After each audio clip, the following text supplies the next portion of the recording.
together. Did you expect to go viral? Nope. Actually, that was a big surprise. But I feel like I need to do it more often now. I feel like it kind of like defied gravity almost. I'm not really sure what was going on there. I could feel it moving a lot when we were playing, but that was a really, really crazy shot. Do you know the play that it happened on? Was it the and one? I'm pretty sure. I was think trying it was to one figure where I out got how, I was trying to figure fouled. out how it managed to stand up there. Like, you just had to have jumped or something. I think it was when like I collided with her. My hair just like went straight up, but I'm not sure. So going back to do a story on how you kind of were recruited and came here. What was it like growing up playing basketball in Alaska? I assume it's got to be a little bit of a different experience then. Yeah, there wasn't a lot of big people. Most of the competitors that I played against that were big were my siblings, my sister and my brother.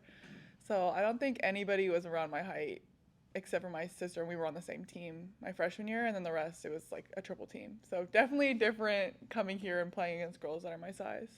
Did you do much like AAU, or was there a chance at all to compete against people that were your size, Yeah, bigger than you? I did maybe 3 tournaments altogether throughout my high school experience, but I did the USA trials, and I also I did some other outside things like Blue Star, but those were usually where I'd see like bigger opponents. I'm just curious, yeah, how like Jane or the Hawkeyes could kind of judge your abilities against people that could compete with you based on your size. Yeah, she came to one of my tournaments, and we played a couple of people that were pretty big in size. So, yeah. Was that tournament in Alaska? No, it was in Chicago. I did the TOC Tournament Champions. Right, because you got like 20 offers after that, right? Yeah. That was the big one. Yeah.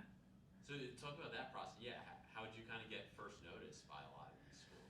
A lot of schools, I sent out like 100 emails my like sophomore year, and it was kind of just like a reach. I was like, I really want to play in college, and I kind of just did it just to see. And then I told them where I was playing. Obviously, I put that I was 6'5" in the main thing. And then a bunch of them came and watched, and I think a lot of them kind of came and watched when they saw there were other coaches there. And I think I had somebody that I knew from ESPN a while ago that had talked to Lisa, and that's how they got them to come over and watch. So when did you hit 6'5" then? As a sophomore, you were 6'5"? Yeah, around then. How much of your recruiting process were you just doing what worked for your sister? Like, Because she's playing Division I college basketball, correct? yeah, she So is. were you just like doing what worked for her, or were you trying to like kind of forge your own path? I think she's helped me a lot, like decide of what I wanted to do, and I've always wanted to play. But yes, I think that she was a big reason of why I wanted to keep playing college basketball. Did Jane ever or anyone from the Iowa coaching staff ever come visit you up in Alaska? Yeah, Jan actually did come. It was during I played volleyball in high school, and she came during kind of that season. Came to one of our open gyms, but she came. I think it was after like the first snowfall, so a little bit of a risky drive coming where we are. I'd assume she wasn't the only coaching staff to come see, but I guess as you're going through the process, did that kind of make certain schools stand out when they come all the way to Alaska to see you? Yeah, definitely. The schools I was more interested in came. Yeah. How'd you know that basketball was your sport over volleyball? I imagine that came pretty naturally to you too. I had played basketball for so long, and both my parents played. I don't know. I kind of just love the physicality of it. You don't really get a lot of. I mean, volleyball, you're not really touching anybody physically, so yeah. As the start of this Big Ten grind has gotten going, what have been the biggest things that the veterans, I guess, have kind of told you about, needing to bring it every night, needing to, be sharp, regardless of the opponent, and just kind of general lessons as, this slog gets going? I mean, just going in and taking advantage of the minutes that you get, and always putting your all out there when you can. I mean, it's helped a lot to know like other people's experiences throughout Big Ten, and just knowing what I can do based on what they've done too. What's Kylie been like as she's been kind of sidelined a little bit? I mean, she's so supportive. She always has a lot of great words of wisdom when we're off on the bench, or just even like if I'm curious of something like I don't know what to do, she's definitely the person to go to. Is it like having another coach on the bench? Kind of, yeah. Ava and you both got into some pretty heavy foul trouble. Yeah. In Chicago. What, how can that kind of be avoided? What needs to be done, whether it's schematically, footwork things, stuff to, kind of stay out of that kind of predicament?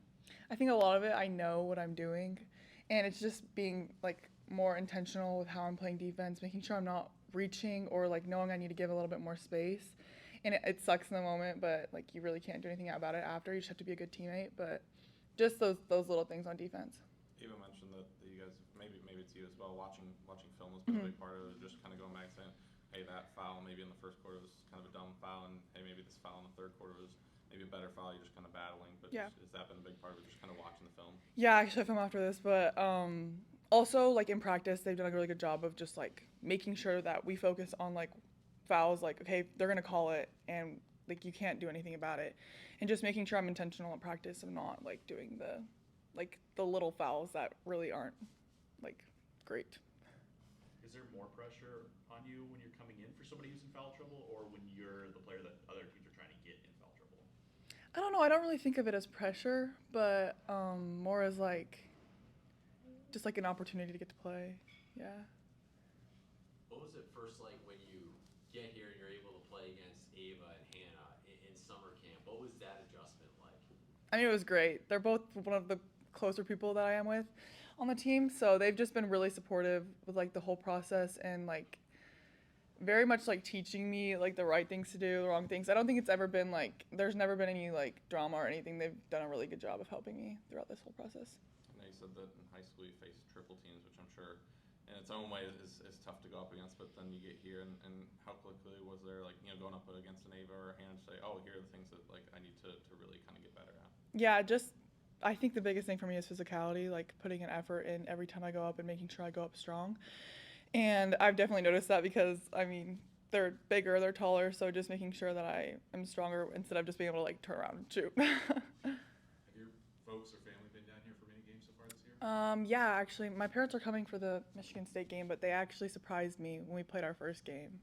Yeah. I don't know if Alaska is similar to Iowa in that, like, I guess I don't know how many, like, Division I athletes Alaska produces or sends down here, but, like, do you get a lot of support from Alaskans in general from around the state that are watching you? Yeah, they're very, like, in it. I mean, there's a couple of websites that always are, like, kind of following along, and my former teammates and my former coaches are always texting me before and after games, so you feel a lot of love from where I'm from.